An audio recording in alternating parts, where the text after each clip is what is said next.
All right. Good morning, everybody. This is the 2025 Mountain Meltdown supported by Innova Players Meeting. My name is Josh Cheney. I am going to be one of your TDs this weekend, along with Nathan Weaver. Excuse me. For those that have played the event with us, welcome back. Those who have not played for us, and this is your first time, thank you for joining us for this weekend. We're looking to have a fun time up here at Sky High.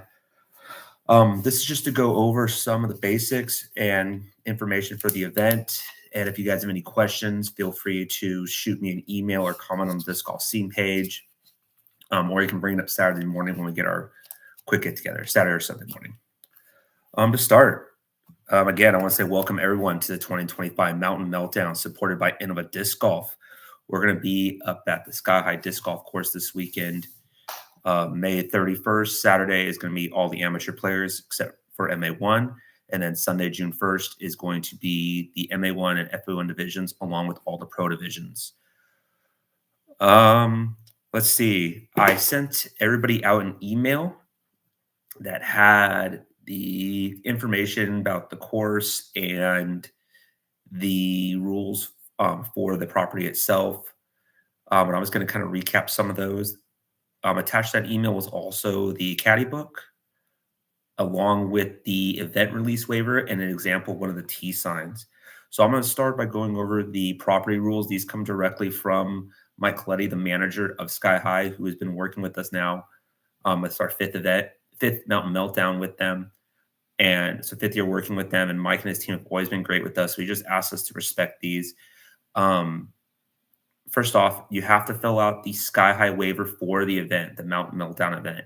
And that goes for everybody, including caddies, boyfriend, girlfriend wants to walk with you. It doesn't matter. If you're going to be on the course during the event, you need to have one of those waivers filled out, turned into Tournament Central, just so they know who's part of the event.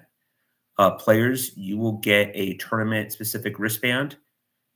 You can put on your bag or on your wrist to show that you're part of the event. And once you give me that waiver at check-in. This waiver is different than the normal Sky High waiver you would fill out to play. So even if you have a pass, you fill it out before, it doesn't matter if it's an event-specific waiver. Let's see. Next part. Parking. Make sure you guys are parking on the blacktop. I know sometimes people like to pull up and park on the dirt in front of the archery range there. Don't park on any dirt. That comes directly from the U.S. Forest Service. You need to be on blacktop. If you don't, they're going to tell you to move your car or you're risking your car towed. We don't want to do any of that. So just please park on the blacktop. Smoking. Smoking is allowed in the parking lot, guys. If you have to take a smoke break, please go out there. Don't do it on the course at all, not even on breaks, whatever. It's a fire hazard.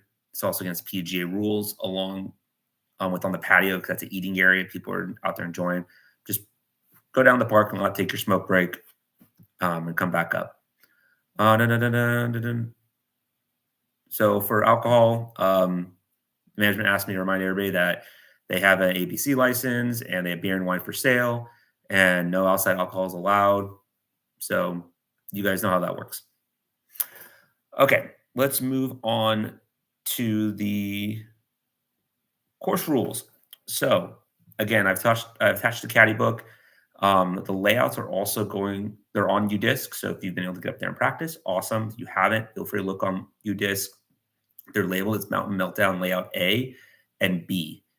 So the A layout, again, in the caddy book, it notes this, is going to be played Saturday morning and Sunday afternoon. So amateurs, you guys are playing the A layout first, which is normal Sky High holes 1 through 18.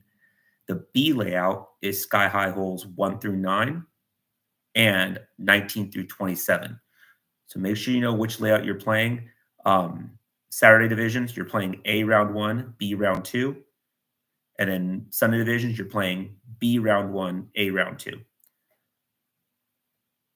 So make sure you know that. If you're not sure which hole you're supposed to be on, grab one of the tournament staff people and ask us. We can help guide you. Also, another way to know is this year we are using the Innova Disc Golf T signs. They're bright yellow signs, and I attached a example of one of them in the email. And I'll post a picture of disc golf scene as well, so you guys know. If the hole does not have one of those Innova T signs on it, it is not being used for that round. It's real easy. There's been confusion in the past. People sometimes have missed holes, so I'm making that clear. If it does not have a yellow Innova T sign on it, it is not being used for that round. Okay. Let's see. We are setting up the course tomorrow on Friday. We'll be out there, mid morning, laying down the OB lines, or not OB lines, but the lines for hole 10 on a layout and for hole 5, both layouts.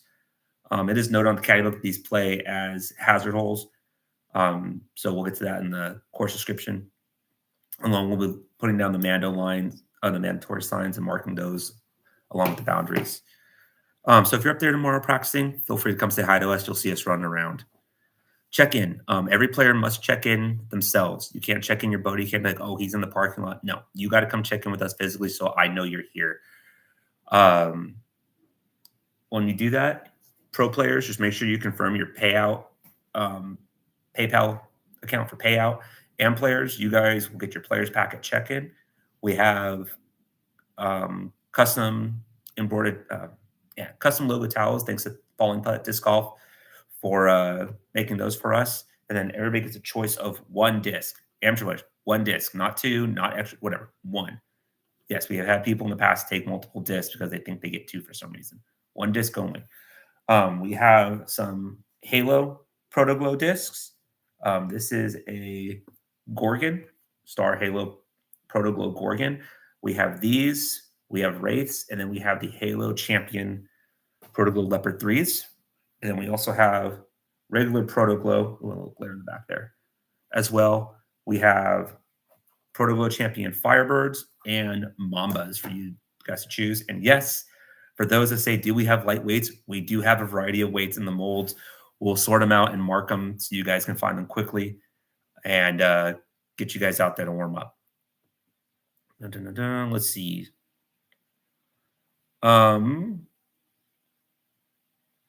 Scoring. If you haven't downloaded the PGA Live app yet, I would highly recommend doing so.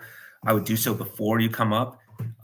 They were working on getting the Wi-Fi up there a couple weeks ago when I was up there. They're still kind of setting stuff up. So now that they passed Memorial Day, hopefully they have everything set up. If you already have it, awesome. If you don't have it,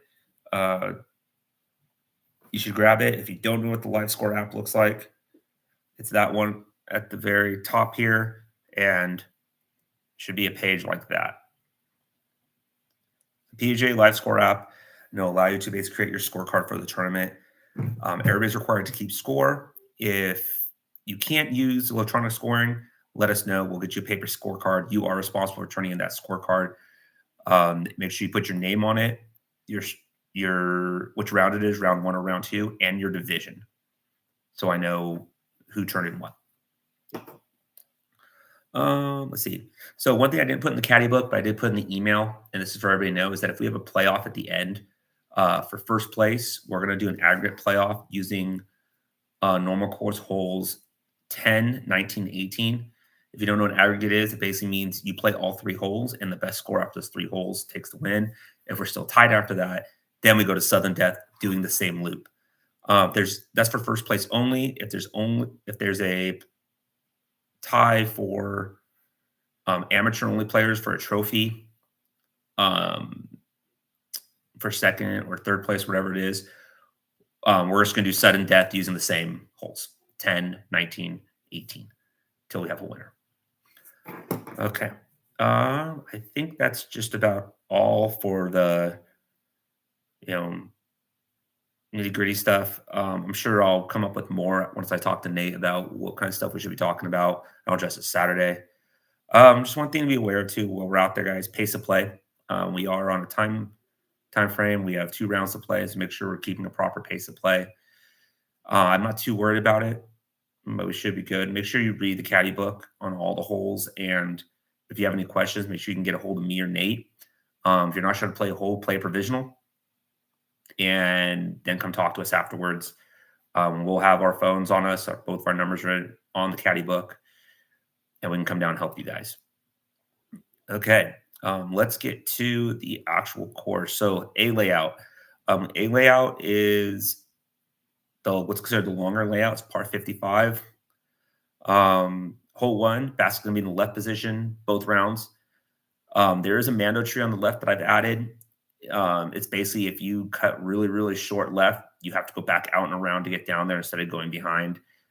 Just something new I'm trying out and make sure people aren't going anywhere near players playing on hole two. Hole two plays normal. Hole three is going to have a double mandatory. Um, the one mandatory, the tree is right next to the tee pad. The other one is up further on the left hand side. Basically, if you throw and you end up on fives, green over there, you're gonna have to go to the drop zone instead of trying to play around it. Hole four is going to be in the long position for round one. That's the par four position. It's going to be short for the B layout. Hole five is going to be one of our holes. It does say peninsula hole on here. Depending on how the vegetation is, if we connect it, we may have to shorten that. But basically, either way, it plays the same. You have a safe area around the green that you have to land in. And if you're not within that safe boundary, you're outside of it, you play it as hazard. And if you're not sure what the hazard rule is, if basically you're outside the safe area on a hazard hole, you play from where it lies with the one stroke penalty.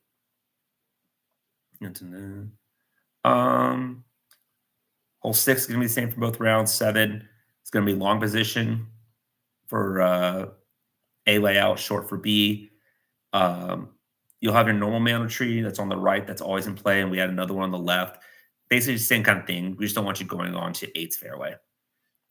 So if you do that, then you're going to be coming back and playing from the drop zone, which is going to be more central instead of where it normally is next to the tree. So you'll actually have a better angle to approach the green, especially in long position compared to the normal drop zone, which is right next to the Mando tree. Let's see. So another change this year, hole 9.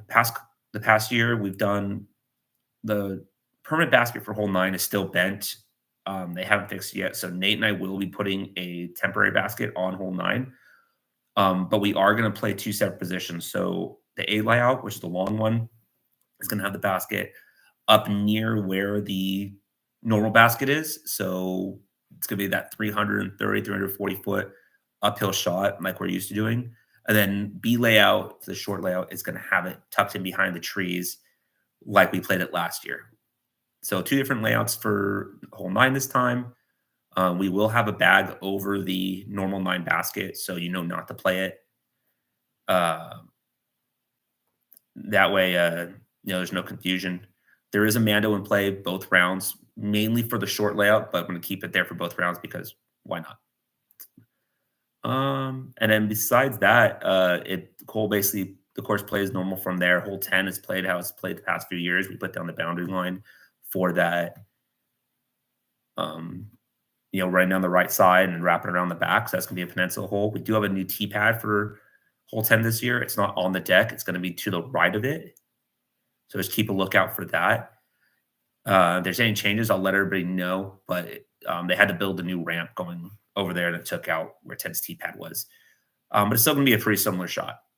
So you'll see it when you get up there.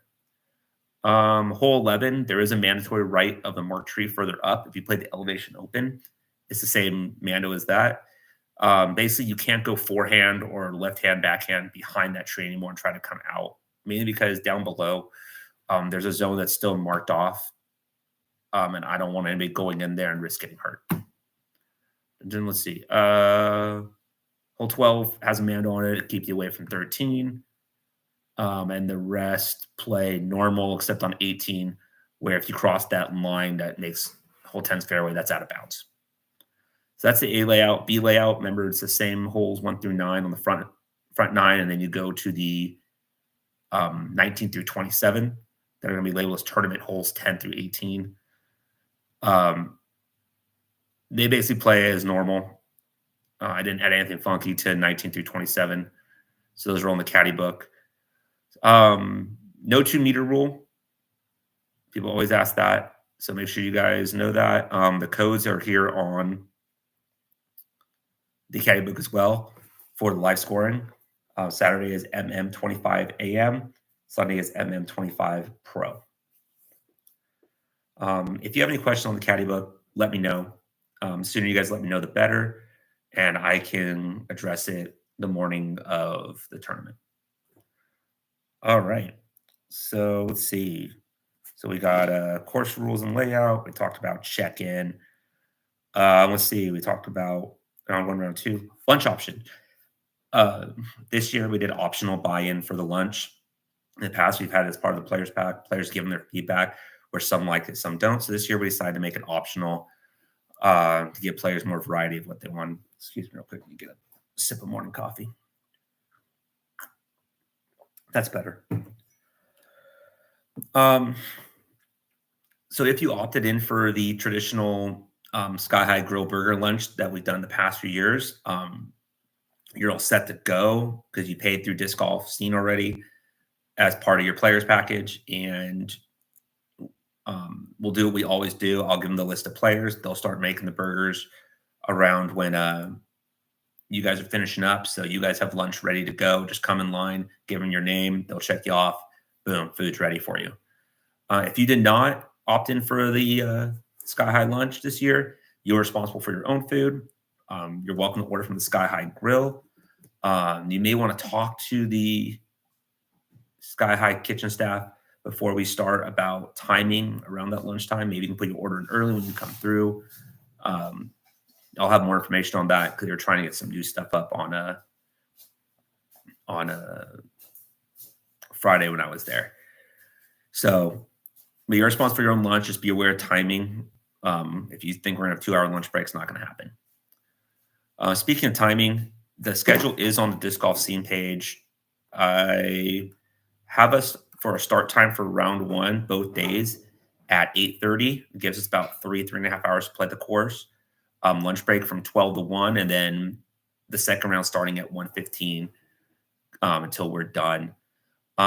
If we play faster than that, then we may do a slightly longer break so people have more time to eat and recover, or we may start earlier, kind of seeing how the vibe of the player is going. But we'll have at least an hour lunch break when the last card's turned in. Either way, no day. For either day. Okay. So I'll upgrade you guys on the timing from Tournament Central and go from there. Okay, awards. So at the end of round two for each day, we'll hang out on the patio.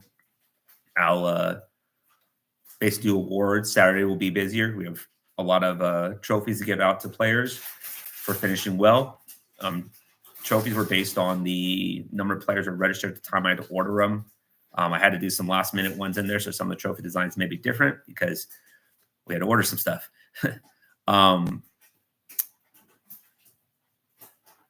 If you were in a division that didn't qualify for a trophy, so there's only one player in it, I emailed you saying if you want to switch to Division 4 trophy, if you want to stay in there, the choice is yours. So we worked that out. If you have any questions, come talk to me, and we'll get that going. Again, so we'll do awards Saturday. Feel free to hang on the patio, enjoy some food, some beer. Sunday, same kind of thing. It'll be a little faster. We have first place trophies for the pro divisions, and then the other trophies for the MA ones and the FA one. The goal is to get everybody awarded.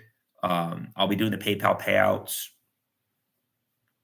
probably either Sunday night or Monday, depending on my timing with personal stuff.